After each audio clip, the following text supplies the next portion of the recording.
All right, well, back here, and again, I just want to introduce everybody in the studio with me. Across from me is Liz Stern. She's the founder and CEO of Diva Moms. Also with us is Ben Weingarten. He's the CEO of Change Up Media. And we also have Tom Ruskin. He's a retired NYPD detective and the head of CMP Protective Services and Investigations. And we now have a video from you, Tom.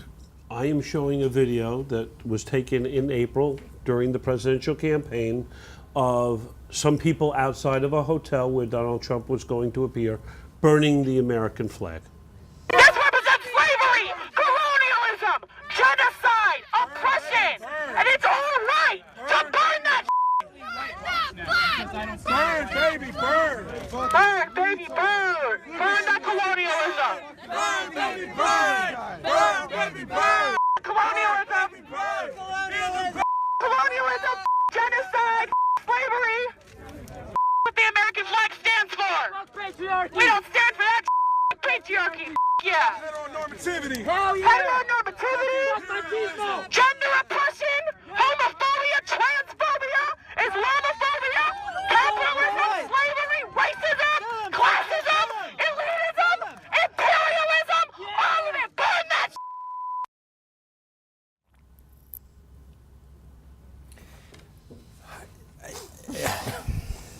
Do you want to know something? When you look at that clip, you understand what America stands for. It stands for her right to be able to stand there and say those things that she wouldn't be able to say in certain countries. She'd be in prison right away and they would throw away the key. You'd never see her again. That's what that flag stands for. It also stands for all the people who have gone to all those other countries who are American soldiers, men and women who have given their life for the preservation of freedom and her right to say what she said, as well as fallen police officers that I've been present to bury with that flag on their coffin. You know, I understand the point that you just made, but there's a part of it that I have a problem with, because I don't believe that the men and women of this country who went wherever they went, be it Vietnam, Korea, World War I, II, went over there so this way those dirtbags can do what they just did. I understand theoretically, yes, so you could have the freedom to do whatever. But I say things sometimes on this show which I know are going to come back and kick my ass later in life, and that's okay. If I was there, I would have beat the living, they'll beep that out of every single last one of them. I probably would have gone after him too. Good. I think, you know what? I do believe you and I would have been able to do that. Except, oh yeah, we would have. We would have been definitely fun. caused damage. It would have been fun. I don't know if we would have won, but we definitely. No, we would have won. Damage. We would have won. Yeah. I'll tell you why we would have won. One more second before I get your reactions on this, because I'll tell you what. I'm watching that. I'm watching you, Liz. So I see you got your head down. I'm watching you. The reaction in this room is like it's almost like we were at a funeral, and in certain ways it feels like we are, because I'm watching what I believe really is the destruction of America, and I'm looking at those youths. You know, my father fought in Vietnam, the Vietnam War, and when he came back, he was never the same man. I mean, he had PTSD, alcoholism, drugs, you name it. And our family has gone through hell and back because of that. I don't even have a relationship with the guy anymore. And so when I think of, I justify it quite often by saying, you know what, I had to give up my dad for the sake of he was fighting for this country. That's why I would kick their asses in and out, because they are just spitting on my father and all the people that fought for this country. And your grandfather. Go ahead, Liz, weigh in. I understand what the courts have ruled and why they've ruled. I think that maybe it's time for this country to look at a law that basically protects our flag, where you can't burn the flag. It's the same thing to me as yelling fire in a theater. You have free speech, but the Supreme Court has very clearly said you can't yell fire in a theater. To me, there should be certain things that are protected, and our flag is one. I agree, and I believe in freedom of speech, absolutely. But I also believe there needs to be some kind of law and regulations against things such as burning the flag. That is disrespectful beyond comprehension in words, and it's just not okay. When you have little kids. I do. Right. So if your kids were watching that, how do you explain that to your kids in a way that you explain that it's their right to do it, and yet it's so wrong? It's a really hard conversation to have. Thank God I haven't had to have that conversation. My kids have not yet to see that. However, if they do see that, there will be a conversation that needs to be addressed and be had in the fact that here in the United States, there is freedom of speech, and people, are not not everybody's the same, not everybody's kind, not everybody thinks the way that we do, and that's their way of expressing how they feel, their anger. However, we don't feel that way. We would never do that, and that's not okay. Yeah, this woman is shameful, despicable, disgusting, and like you said, she is spitting on the graves of people who died for us to have the freedom of speech and the ability to debate in a civil fashion. That is not civil. Now, that said, in terms of what is the response, I believe that more speech is better than less speech, and that the proper response, if you're talking to your kids or someone else, is to say, there are a lot of despicable people in this world, but it is better for them to expose themselves by showing actions and words like this than for us to live in a society where you're afraid to speak your mind. Because what happens if those people were in power, let's say in this country, they would restrict our ability to speak.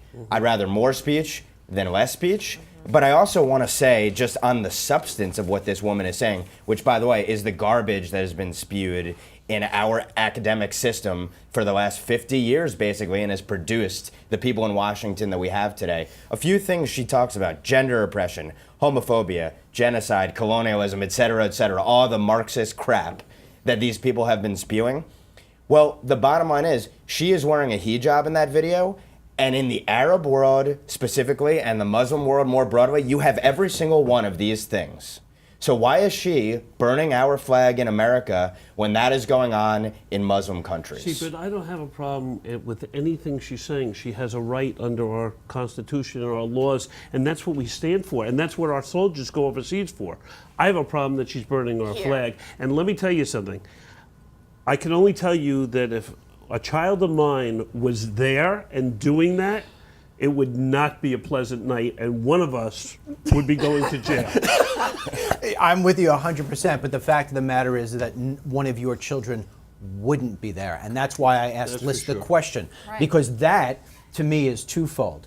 That's parenting, okay? And this is, I know this is connecting the dots real deep, all right? But this is what Trump sort of meant the other day when he said that statement of, well, like if I would have not let this guy in, this guy wouldn't have shot everybody up. He just doesn't articulate it right.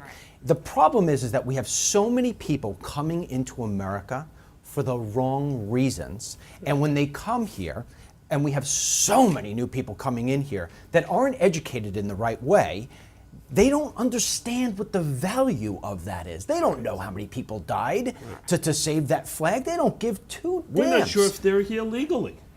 Probably in many cases, a lot of them won't be.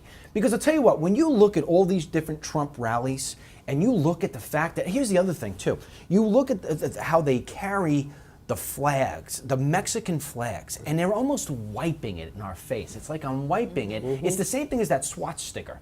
I felt as if, as friends of Jews, I felt as if he was taking a swatch sticker and slapping you in the face with it. They're doing the same thing with the Mexican flag. And then they wonder why it is, there we go, we've got a picture of it now. Then when they wonder why it is that so many of us want these people deported. I don't want these people. The freedom of speech that we're supposed to have, as far as I'm concerned, I get what you're saying, more speech, but it's being able to have shows like this to where I could call the president an idiot if I wanted to, all right, and not have to be put in jail. I don't believe it was designed so this way you can burn our flag. I just do not believe it. I believe that the only time you should be burning an American flag is the way I was taught as a child.